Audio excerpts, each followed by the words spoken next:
have you ever tried to draw like Paul Heaston or Kim Jung Gi? If so, you probably realize it's harder than it looks. At least that's the case with me. So why does Paul Heaston call this type of drawing a mindless exercise? Well, in order to find that out, I took his course and he's onto something, because my drawings went from this to this in a week. And it's because of 5 tips I learned that instantly improved my sketching. And if you applied any one of these, then it would elevate your art right away. But once I incorporated all 5, it made a world of difference. And the first one is actually written on the page here, and it's to trust your eyes because your brain lies. This is one of the most important lessons, because if you want to be able to draw what you see, then you have to trust your eyes, because your brain is a machine of interpretation. It does not see what's there, it interprets it to what it understands. The prime example of this is if I asked a kid or someone who hasn't drawn before to draw some eyes, what they do is draw an eye like this, or maybe like this. Or if you said draw a smiley face, they would draw a person like this. The brain thinks in symbols, which is why it can't draw what it sees. So you have to actually shut off your brain and draw exactly what you see. Trust what you're looking at. And this gets really hard when it comes to scale. And sometimes as you're drawing, you're gonna want to make something bigger or smaller, because from your perspective, it just feels right. But you have to remember, trust the measurements that your eyes see. But one of the ways to trust what you're seeing is to make sure you're getting the correct measurements. And traditionally, if you wanted to draw what you saw perfectly, you would put a grid over the reference. But when we're drawing on location, we don't have the luxury of using grid. Or if you just don't want to use a grid because you want to just draw with a pen and understand this stuff intuitively, then you can do the next best thing, which is to use a line.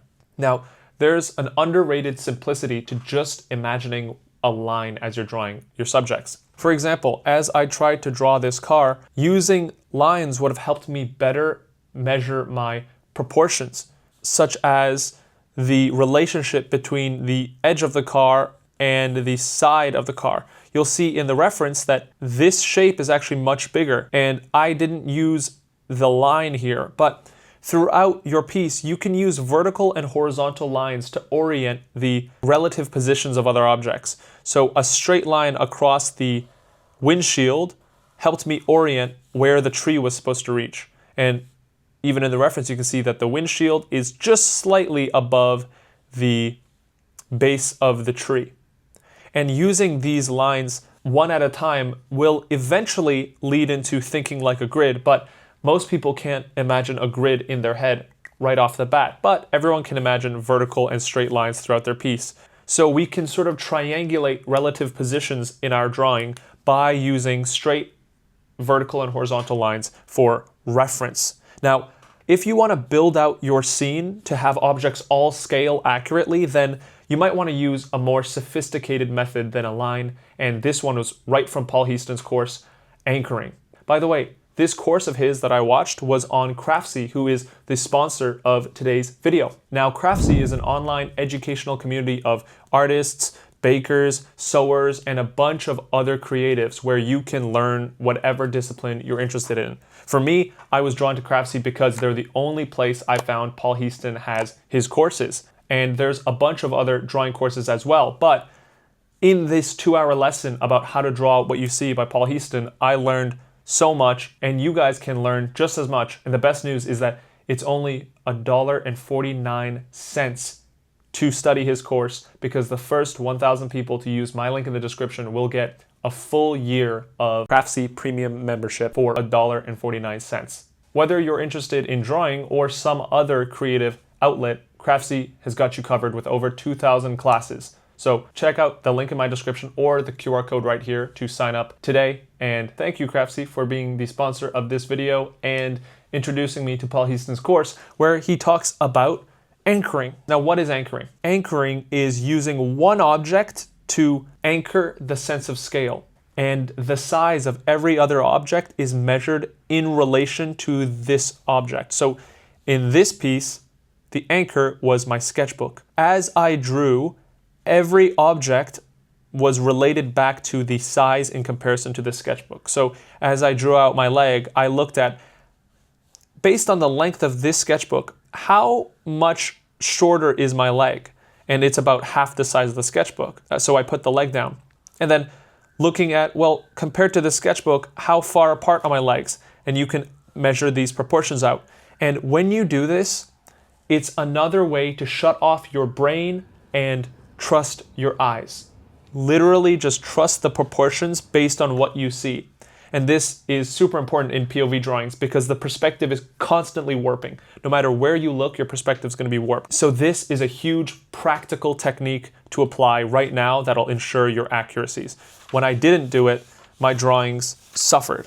For example, here, I didn't do it, and you can see that my foot is way larger than the surrounding objects around it, and the scale just doesn't read as nicely.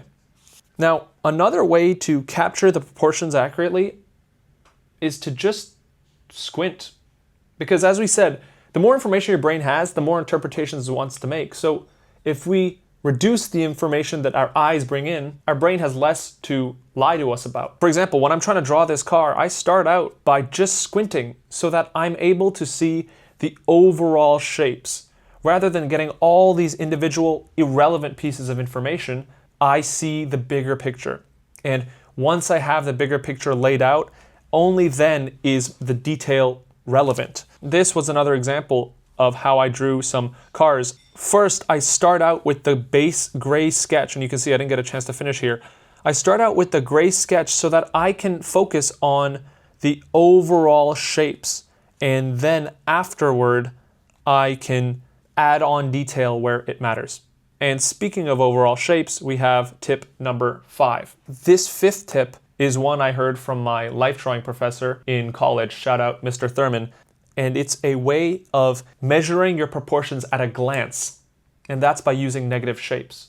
Everything we're drawing is 3-dimensional, so it can be easy to get lost in the dimensions and the form of it. But if you want to ensure that your objects read at a glance, what you can do is look at the silhouettes between them and look at the shapes that they make. So for example, here, when I'm trying to measure out how the car reacts to this fence, I could think about the form and the perspective, or I could simply look at the negative shapes that are being made where the car and the fence overlap. You see these simple shapes, and what you want to do is match the shapes that you're seeing to the lines that you're putting down. So a perfect drawing from observation would have these shapes match the reference.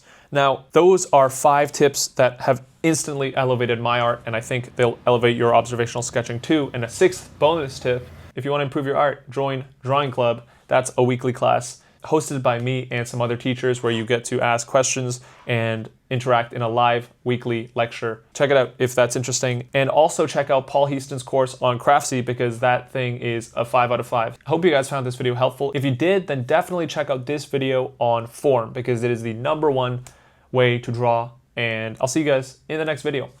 Bye.